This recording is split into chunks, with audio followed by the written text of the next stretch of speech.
ಆಚಿ chilli powder ಸಖತ್ ಖಾರ ಬಣ್ಣ ಮತ್ತು ರುಚಿ ಆಚಿ ಚಿಲ್ಲಿ ಪೌಡರ್. ಲಾಂಗು ಮಚ್ಚಿಂದ ಟ್ರೋಲ್ ಆಗಿದ್ರಿ, ಆದ್ರೆ ಈಗ ಬಲರಾಮನ ದಿನಗಳು ಸಿನಿಮಾದಲ್ಲಿ ಅಲ್ಲೂ ಕೂಡ ಲಾಂಗು ಮಚ್ಚಿ ಇರುವಂಥದ್ದು. ಅಂದ್ರೆ ನೀವು ಬಿಟ್ಟರು ನಿಮ್ಮನ್ನ ಲಾಂಗು ಮಚ್ಚಿ ಬಿಡಲ್ವಾ ಅಂತ?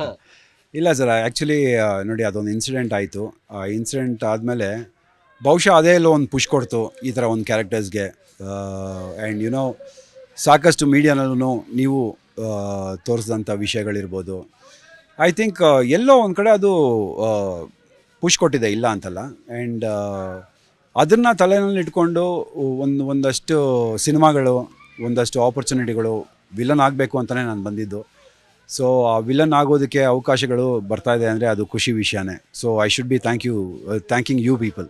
ಈ ಬಲರಾಮನ ದಿನಗಳು ಕಥೆಯ ಹಿನ್ನೆಲೆ ಏನು ಅಂತ? ಸರ್, ಕತೆ ಸಾರಾಂಶ ಎಲ್ಲ ನಿಮಗೆ ಥಿಯೇಟ್ರಿಗೆ ಬಂದಾಗ ಗೊತ್ತಾಗತ್ತೆ. ಇಲ್ಲ, ತುಂಬ ಒಳ್ಳೆ ಸಿನಿಮಾ ಇದು. ಫುಲ್ ಕಾನ್ಫಿಡೆನ್ಸ್ನಲ್ಲಿ ಹೇಳ್ತಾ ಇದ್ದೀನಿ, ಬಿಕಾಸ್ ಸಿನಿಮಾಗಳು ಸಾಕಷ್ಟು ನಾವು ನೋಡಿದ್ದೀವಿ. ಆ್ಯಂಡ್ ಸಾಕಷ್ಟು ಸಿನಿಮಾಗಳು ಒಂದು ರೇಂಜಿಗಿದ್ರೂ ಅದ್ರ ಬಗ್ಗೆ ಪಾಸಿಟಿವ್ ಆಗಿ ಮಾತಾಡಬೇಕು ಅನ್ನೋ ಒಂದು ಪ್ರೆಷರ್ ಇರುತ್ತೆ ನಿಮಗೆ, ಎಲ್ಲಾದರೂ ಪ್ರಿವ್ಯೂಸ್ಗೆ ಹೋದಾಗಲಿ ಅಥವಾ ಇನ್ನೊಂದಕ್ಕೆ ಮತ್ತೊಂದಕ್ಕೆ. ಈ ಸಿನಿಮಾನ ನಾನು ಪ್ರಮೋಟೇ ಮಾಡ್ತಿಲ್ಲ ಸರ್, ಯಾಕಂದರೆ I know this is a sure shot hit. ಅಷ್ಟು ಚೆನ್ನಾಗಿದೆ ಸಿನಿಮಾ.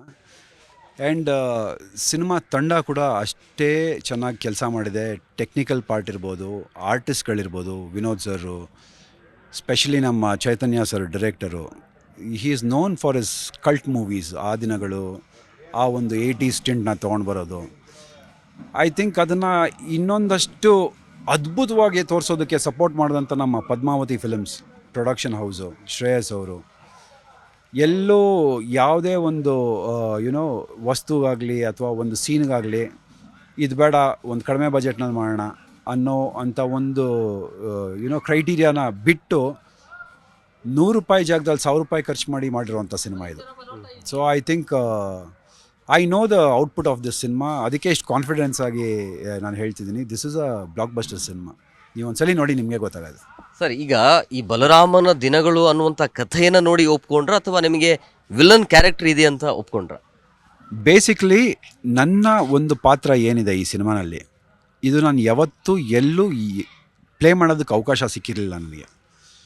ನಾನು ಸಾಕಷ್ಟು ಕ್ಲಾಸಿ ವಿಲನ್ಗಳು ಅಥವಾ ರಿಚ್ ಕಿಡ್ ಅಥವಾ ಒಂದಷ್ಟು ಕ್ಲಾಸಿ ಕ್ಯಾರೆಕ್ಟರ್ಗಳನ್ನ ಮಾಡಿದ್ದೀನಿ, ಮೈಥಾಲಜಿ ಕ್ಯಾರೆಕ್ಟರ್ಗಳನ್ನ ಮಾಡಿದ್ದೀನಿ.